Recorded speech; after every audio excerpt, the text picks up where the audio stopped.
Salut! Dans l'épisode d'aujourd'hui, clairement, on ne présentera pas le E36. Pas aujourd'hui.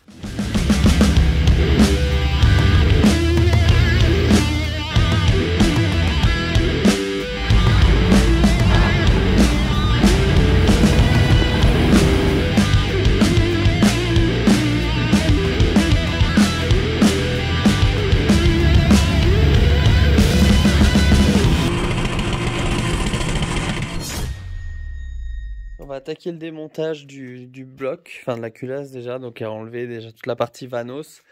Je connais pas trop le moteur, donc je vais voir un peu, je vais y aller tranquille pour rien casser et puis surtout bien comprendre comment ça marche. Donc là j'ai enlevé le Vanos, les guides, la tension de chaîne, deux trois petites choses ici aussi. Donc voilà, j'ai tout marqué, j'ai gardé tous les gabarits. Bref. On avance, c'est pas facile, je connais pas bien le système, mais ça va le faire.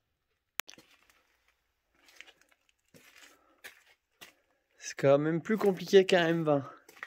Mais bon, ça se fait doucement, mais ça se fait. Là, ce qui va, c'est que je vais déjà dévisser la culasse, donc dans la séquence inverse du montage. Donc on va s'attaquer à ça, je vais laisser les cams dessus, même si l'idée ce serait après de changer de cam, de mettre des ressorts renforcés, voilà, pour éviter le flottement des soupapes dans les tours. Donc on va voir par quoi on commence.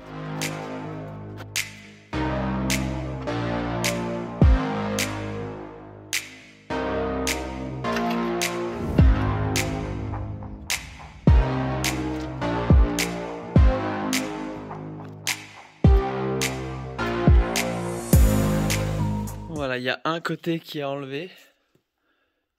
C'était pas très compliqué.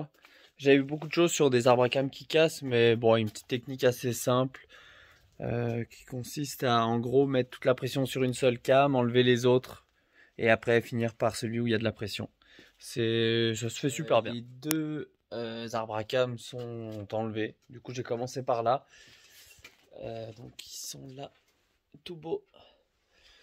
Donc voilà, la prochaine fois, je vais déculasser, sûrement enlever vilebrequin, bien le piston, et puis commencer à regarder qu'est-ce qu'on va faire avec ce bloc. Bon, je sais pas trop où est-ce qu'on s'est laissé avec le M50 la dernière fois que j'ai filmé, parce que je fais ça un peu sur le long, mais je vais déculasser, je vais voir un peu comment c'est dedans.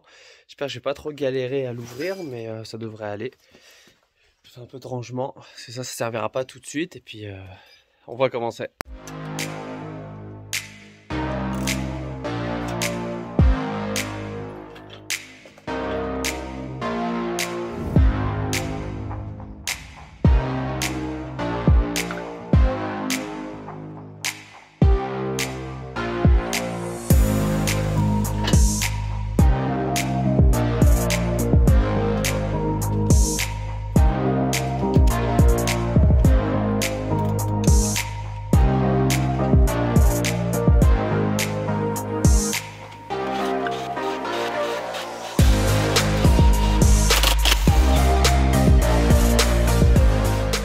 Ça y est, toutes les vis de culasse sont enlevées, on va pouvoir tenter de sortir ça.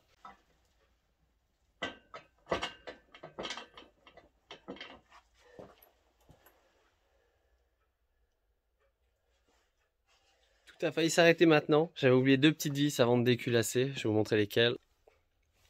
Celles qui sont juste ici. Bon, j'ai pas tiré comme un sourd, donc ça va, mais là, il devrait venir.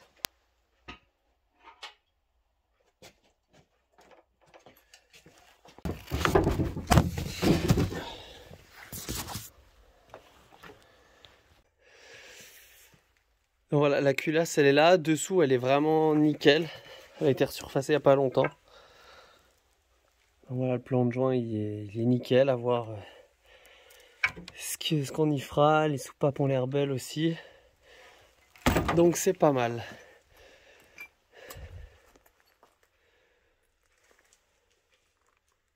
Ça c'est vraiment la partie que je préfère là, le bas moteur. Donc bon, faut nettoyer un peu le joint de culasse que je viens d'enlever, qui est là. qui était bien collé. Puis après, on va poser les pistons, voir un peu l'état de le vilebrequin, on le change, mais voir un petit peu l'état de tout ça. Et puis c'est cool. Ça commence à bien se démonter. On va pouvoir voir tout ce qu'on va pouvoir faire dessus. Ce sera tout pour cet épisode-là. Étant donné que je peux pas aller trop plus loin, il me manque un outil pour démonter les vis de bielle.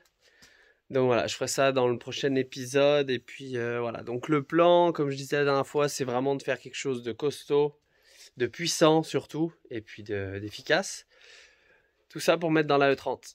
Allez, à la prochaine, je vous laisse sur ces images du M50 qui tournent.